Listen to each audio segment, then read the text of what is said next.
What is up, my friends? You are very welcome along to tonight's Anfield Agenda late night recap, where we also have some breaking stories to get through. So even if you joined us for tonight's late night agenda, there are some stories that have just come out over the past while that I'm going to cover in this video.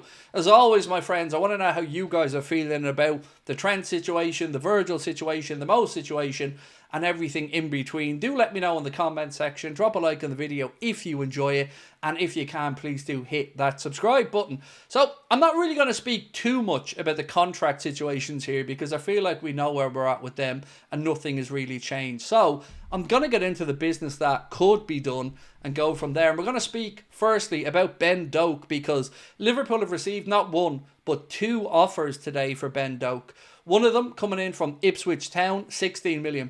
The other one from Crystal Palace, £15 million. Now, it's believed Liverpool want to get a fee of about £30 million in order to sell Ben Doak. So let's wait and see what happens. Many journalists have said that Ipswich are going to come back with a second offer. Let's see if that gets close to the valuation that Liverpool have on Ben Doak, or whether Liverpool hold firm. We'll find out over the course of the window. Now, I did say I wasn't going to speak too much about the contract situations, but I do have to, again, raise the interview Mohamed Salah did today, or at least it was shown today with Sky Sports, where he was asked, do you really believe it's your last year at the club? And Mo's answer, I think, tells us where we are with this negotiation. He said, so far, yes, into the last 6 months, there is no progress there. We're far away from any progress, so we just need to wait and see. And there's some more disturbing news on the Salah situation, which I'm going to get to in a moment, so bear with me. This here comes in, and this boils my blood, right? Because this says Liverpool have been in ongoing talks with Salah and his representative with proposals made. They've shown they want to keep the player, and Salah has indicated he wants to stay. And then the line, they remain a deadlock in negotiations. That's from Chris Bascom. So answer me this. How can a player say categorically he wants to stay, and Liverpool say categorically they want him to stay and have made proposals to him, but we're at a deadlock? That just doesn't add up. Because if you make a proposal, somebody gives you a counter proposal. And if you're right in the realms of anywhere near it, you're going to get it done. So to be this far away means one of two things. Liverpool either don't have any intention of paying anywhere close to the number Salah wants, or, well, where am I going to go next? Or this has all been us getting strung along by the owners. And I hope that there's a big gap in the valuation, but I also think you would get a latest and final offer at this point if you were in that situation. So it all just seems very worrying. But, you know, let's wait and see. Right, so this line as well boils my blood. A lot of that today. Chris Bascom again wrote, Liverpool have been faced with significant financial expectations from 3-star players at the same time, with Salah, Virgil and Van Dijk all out of contract this summer. It's almost like this came as a surprise to them. When they allowed the contracts to run down to this point, they allowed the Klopp situation to be used as an excuse, and now their backs are to the walls and these lads are demanding huge money. Not really rocket science, not too hard to predict, but the club allowed it to get here. So for me, my anger and frustration in all of this is solely at the club. Even if Trent wants to leave, my anger is still solely at the club, because they've allowed themselves to be played in that case. And even if they haven't, they've allowed Trent to get into a far stronger negotiating position over his contract by letting it run down. It just isn't good management. So whatever it is that Hughes has done since he's come in, please tell the rest of us, because we're at odds to figure out what on earth that man is doing day after day. Now, just when you thought it couldn't get any worse, hold my beer. Omar Marmoush is close to joining Manchester City, according to some reports. That out of Egypt, one said it's actually done. Another one said City have sent a contract proposal to the agent of Omar Marmoush. The Egyptian is interested and in Manchester City's project. Marmoush has already had a talk with the board of Manchester City. Tottenham, Arsenal and Liverpool are interested. Well, we had a get out of jail free card with this. We could have taken the deal for AC Milan to loan Darwin for the rest of the season and have an obligation to buy, and we could have used that money to sign Marmoush. But so far, we've just allowed Manchester City to steal a march on us. So let's wait and see what happens there. Another bit of news coming out tonight is that Fluminense are closing in on the signing of Marcelo Pitaluga from Liverpool. The transfer fee will be a whopping free.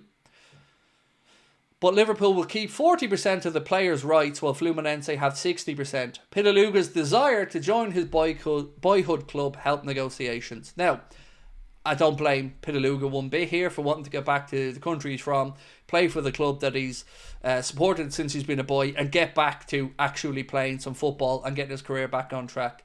But again, it's more distractions for us as Liverpool fans, and it's just more distractions at a time where our focus should be elsewhere. Now, Paris Saint-Germain are in talks with Mohamed Salah. However, his priority is to stay at Liverpool, is the latest report. Now, I don't know what to make of this offer or interest from PSG, because in one sense, my mind said it's not a competitive league. They're not going to win the Champions League. He's not going to win a Ballon d'Or there. Why would he go there? But if it got to the point where he was just fed up, where he felt disrespected and like he wasn't being recognised as the best player in the world by Liverpool, and that hasn't been shown in a financial sense, when the club have saved 17 or 18 million quid in the summer by not renewing or seeing the contract of Thiago Alcantara, Joel Matip and Adrien San Miguel go, I don't know where to go with it. It all just feels like there has to be a mad plan at stake here somewhere that we can't figure out, because either that or the owners are just trolling us and they really don't care. And I can't believe it is that. But I also can't figure out how anybody with a business brain could have let this situation with the contracts get to this point. And again, we may now see a target of ours go elsewhere because Liverpool were sitting on their hands, or, sorry, to use their own term, holding their nerve, because that's the term that's been put around lately to laud them for their cleverness of what? Being cheap? That's not clever. That's a weakness. It's a weakness that could cost us. So I don't know how the situation of Trent plays out. I feel very confident we will find a resolution with Mo and Virgil. But that goodwill from the players are only going to last a certain time. And Richard Hughes came in, and no matter what journalist you like and read, you will have had some variation of the first thing in his inbox is to sort out the contracts. Everybody wrote about it. Every fan account, every channel, every podcast, everyone read about it, spoke about it. And yet here we are, 6 months later, and he hasn't done any of it. So what has he been doing? That's a question I think Liverpool fans have a right to ask, because if you can't negotiate any of these deals, two of them with players who want to stay, in 6 months, are you negotiating in good faith? I don't know the answer to that, but it's worrying at a time where we are flying on the pitch, and these are going to become a distraction. You might be an optimistic person that feels like they won't, but they will. One bad result, one bad game from Trent, and all the conversation then becomes toxic and the pressure starts to build.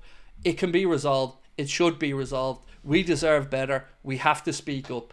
The owners are taking the Michael. Ladies and gentlemen, that's the end of our recap tonight. Feel free to let us know your thoughts on the Pitaluga situation, the PSG interest, the Omar Marmoush stuff to Manchester City, and of course the interest in Ben Doak from Ipswich and Crystal Palace.